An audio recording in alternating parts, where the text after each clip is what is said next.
By one. Praise the Lord. Hallelujah. మన జీవితంలో పూత పట్టిన అనుభవంలో ఉన్న ఆత్మీయ బిడ్డలమైన మనము సువాసనకరమైన జీవితముగా మన జీవితం ఉండాలి. పాయింట్ 1. దేవుని స్తోత్రం. సువాసనకరమైన జీవితము, సువాసనకరమైన సాక్ష్యము, సువాసనకరమైన మాట, సువాసనకరమైన చూపు. చాలా మంది మరి వారి యొక్క చూపులోనే చాలా వ్యత్యాసం ఉంటుంది. రకరకాల చూపు, విషపు చూపు ఉంటుంది, అసూయకరమైన చూపు ఉంటుంది, వ్యామోహపు చూపు ఉంటుంది. ఎన్నో రకాల చూపులతో వారు సతమతం అవుతూ ఉంటారు. ప్రియబిడ్డ, అందుకనే భక్తుడు అంటున్నాడు కదా, నా కన్నులతో నేను నిబంధన చేసుకున్నాను. యోబు భక్తుడు, నా కన్నులతో నిబంధన. దేవుని స్తోత్రం, దేవుని స్తోత్రం. ఒక నిబంధన మనం చేసుకోవాలి. మన కన్నులు ఏ విధంగా ఉంటున్నాయి? వ్యామోహపు చూపులతో ఇతర స్త్రీలను మనము ప్రేర్ చేస్తూ ఇంటిలో వారిని కించపరుస్తూ ఉంటున్నామా? చాలా మంది చాలా రకాలుగా ఎన్నో కంప్లైంట్స్ మేము చూస్తూ ఉంటాం. మరి భార్యను కించపరుస్తూ, భార్యను 24 గంటలు క్రిటిసైజ్ చేస్తూ ఇతరులను వ్యామోహపు చూపులతో వాళ్ళని పొగుడుతూ ఉంటారు. అయితే భార్యను ఎప్పుడు కూడా తక్కువ చేసి మాట్లాడకూడదు. దేవుని సన్నిధిలో భర్తను తక్కువ చేసి మాట్లాడకూడదు. మనమందరము కూడా దేవుని తోటలో జత పనివారము. దేవుని తోటలో జత పనివారమైన మనము, దేవుని రక్తంలో కడగబడిన మనము, దేవుని యొక్క నిబంధన కలిగిన మనము, మన జీవితము సువాసనకరముగా ఉండాలి. మాటలో, చూపులో, తలంపులో, క్రియలో, ఆలోచనలో, నడకలో, పడకలో. Praise the Lord. హల్లెలూయా. ఇవి కలిగిన మనము ఎల్లప్పుడూ కూడా స్తుతి చేయుటకే నన్ను బ్రతికించావు ప్రభువా, నా జీవం మీ కృపలో దాచినందుకు స్తోత్రం అని మనము ఎల్లప్పుడూ దేవుని నామమును కొనియాడే వారముగా ఉండాలి. దిగుల్లో ఉన్నావా? చింతలో ఉన్నావా? వ్యాకులతో ఉన్నావా? మనోవిచారంలో ఉన్నావా? దిక్కు తోచని నిరుత్సాహ పరిస్థితిలో కొట్టుమిట్టాడుచున్నావా? God is speaking to you right now. Be courageous, be strong in the spirit, pray without ceasing. God is going to do mysterious miracle in your life. God is going to do and show your life as a fragrance life. Praise the Lord.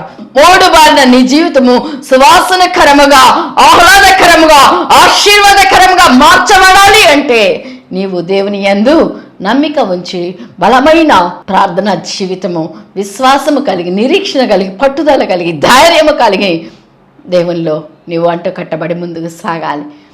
దేవుని స్తోత్రం. హల్లెలూయా.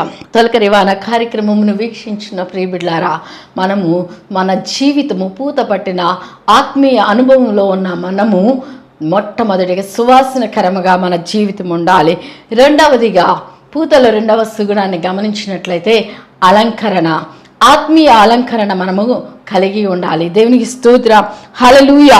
ఆత్మీయ అలంకరణ అనగా కీర్తన గ్రంథము 96వ కీర్తన 9వ వచనంలో గమనించినట్లయితే, పరిశుద్ధ అలంకరములు ధరించుకొని యెహోవాకు నమస్కారము చేయుడి, సర్వభూజనులారా ఆయన సన్నిధిని వణుకుడి.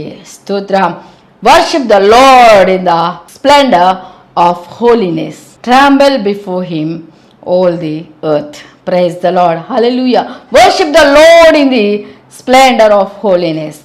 పరిశుద్ధ అలంకరణములు ధరించుకొని యెహోవాకు నమస్కారము చేయుడి. పరిశుద్ధ అలంకరణ మన జీవితంలో ప్రాముఖ్యమైనది. పరిశుద్ధ అలంకరణ అంటే ఏదో తెల్ల వస్త్రాలు ధరించుకొని ఒంటి మీద ఉన్న ఆభరణాలన్నీ తీసివేసి కాదు. పరిశుద్ధ అలంకరణ అనగా మన ఆత్మీయ జీవితంలో మనము పరిశుద్ధ అనుభవం కలిగి జీవించే వారంగా ఉండాలి. మనసులో చెడు లేకుండా, ఆలోచనలో చెడు తలంపులు లేకుండా, క్రియలో చెడు ఉద్దేశము లేకుండా, మనం ఎవరికి అపకారము తలపెట్టకుండా, ఎటువంటి కీడును, ఎటువంటి అపాయమును ఇతరుల కోసం మనము పొంచి మరి ఉంచకుండా, ఎప్పుడైతే నిర్దోషమైన, నిష్కపటమైన, నిర్మలమైన మనస్సాక్షి కలిగి పరిశుద్ధ జీవితమును కలిగి ఉంటాము, అది దేవునికి ఇంపైన పరిశుద్ధత. పరిశుద్ధ అలంకరణ అంటే మరి ఏదో మనము మరి మనుషులను మెప్పించడానికి మనము ధరించుకునే బాహ్య వస్త్రములు, బాహ్య అలంకరణ కాదు. కానీ we need to have internal beauty all the time in the presence of the Lord. To our self conscious must be very clear in sight of the Lord. దేవుని స్తోత్రం. హల్లెలూయా.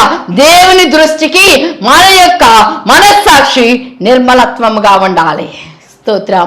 పరిశుద్ధముగా ఉండాలి. దేవుని యొక్క మెప్పును పొందేదిగా ఉండాలి. దేవుని స్తోత్రం. పరిశుద్ధ అలంకరణ కలిగిన జీవితం మనము జీవించాలని లేఖన భాగములు జ్ఞాపకము చేయుచున్నాయి.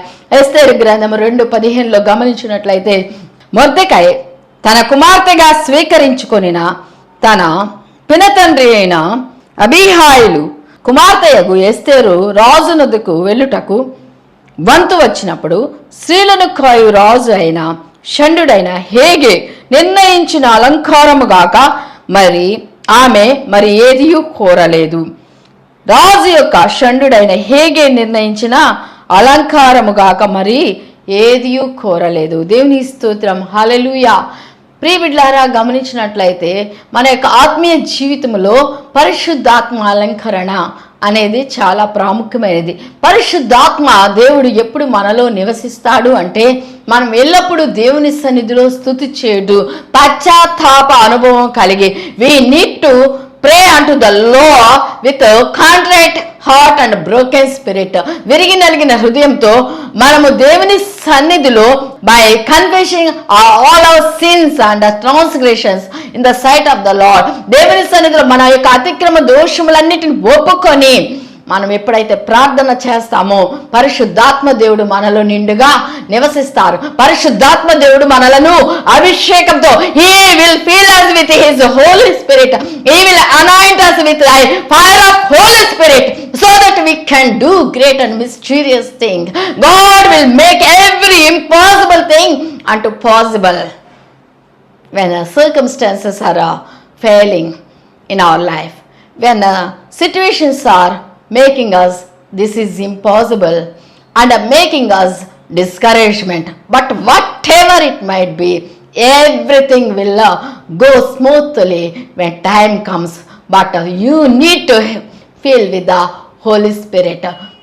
దేవుని సన్నిధిలో ఎస్తేరు తన వంతు వచ్చినప్పుడు హేగే నిర్ణయించిన అలంకరణ తప్ప ఏది కోరలేదు. అనగా పరిశుద్ధాత్మ అలంకరణ కలిగిన ఎస్తేరు జీవితాన్ని గమనించినట్లయితే గొప్ప ప్రార్థనా పరురాలు.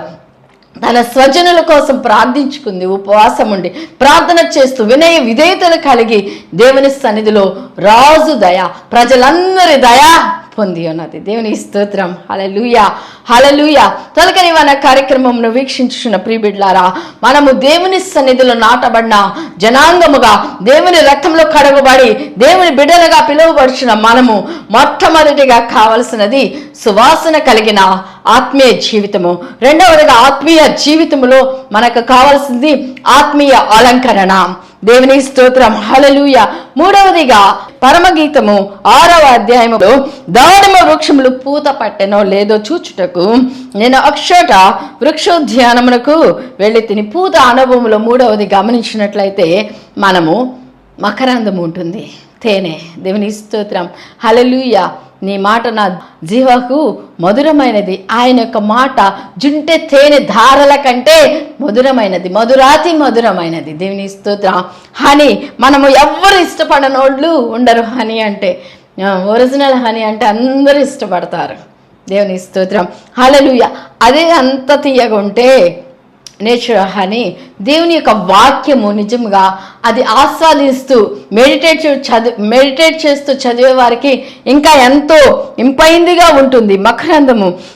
దేవుని యొక్క నీ వాక్యము జుంటె తేనె దారుల కంటే మధురమైనది. పాపము చేయకుండా నా హృదయంలో నీ వాక్యమును ఉంచుకొని నాన్న అంటున్నాడు భక్తుడైన దావీదు. దేవునికి స్తోత్రం. హల్లెలూయా.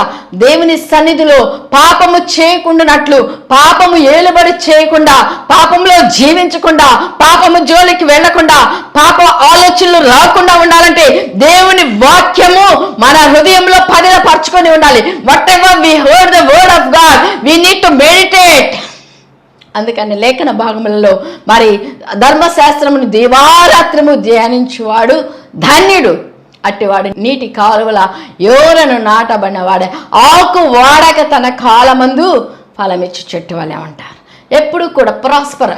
They will prosper more and more when days to come. They will prosper very highly. People may think of them very jealous. They will show so envy. But whatever, why that things are making possible means they are always going unto God's almighty instruction.